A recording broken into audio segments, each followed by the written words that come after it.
Have you ever felt cursed because of your period? Have you ever wondered why?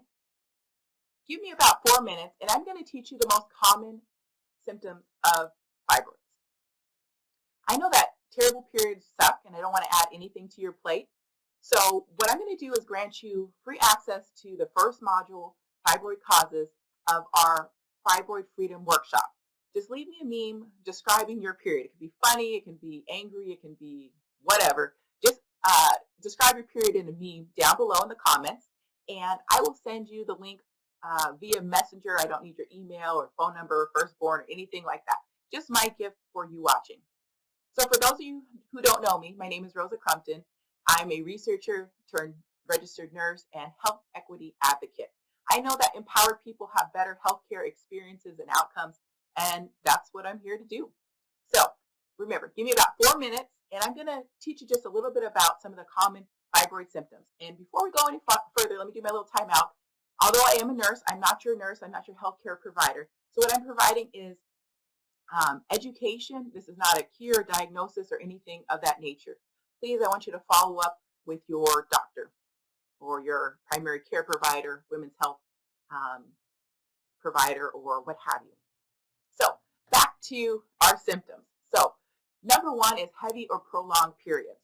The average period is about 3 to 5 days. So if you are bleeding for 7, 10 days, then you definitely have a prolonged period.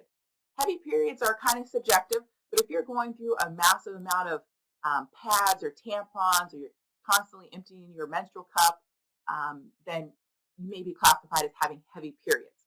Number two is bleeding in between periods, especially if you're somebody who's always been regular. If you start noticing irregularity to your periods, where there is bleeding in between when you expect your period, that could be a sign that you might have fibroids or need to get worked up for. Number three, stomach pain, abdominal pain. Sometimes fibroids can grow so large that they actually make people look like they're pregnant or look really bloated. Especially if you're noticing this in a short period of time and you know you're not pregnant or anything like that, please follow up and see if you might have fibroids. Number four, pelvic pain. Especially if you've never had this before, but all of a sudden your pelvis region is starting to feel, discomfort or pain.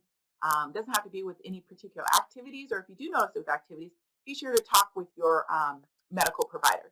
Number, I think this is 5. I should have numbered these. Let's say this is number 5. Lower back pain. This may seem odd, but fibroids can grow really large. Some people have them have a lot of fibroids. Some people just have one very large one, and some people have lots of little teeny tiny ones. But they can grow and cause what are called adhesions, where they attach to other organs and other parts in your body, and those can send signals to your lower back and cause pain. And so that can be another symptom of fibroids. Number 6, I believe, is bladder or urinary symptoms. Some people that have fibroids have frequent urination, where they pee a lot, or they may also have difficulty feeling like when they do pee that their bladder is actually empty. They still feel like they're retaining urine. And number, I think this is 7, our last one, goes along with bladder symptoms. You may have some bowel symptoms. Some people that have fibroids suffer from constipation, or they just really feel like they have to groan and strain with bowel movement. So those are our most common symptoms of fibroids, and can, of course, add to feeling like your period is just really unmanageable and not a fun time of the month. So I want to empower you to have the tools to talk with your provider. So I'm going to give you access to that first module of the Fibroid Freedom Workshop, where we talk all about the causes of fibroids, more in depth than just this little short video. So if you want this resource, just drop the meme down below describing your menstrual cycle, your period, or you can even tell me what you call it. I know there's lots of different terminology for that time of the month, hot flow, visiting, things like that. So go ahead, leave the meme down below in the comments, and I will shoot you that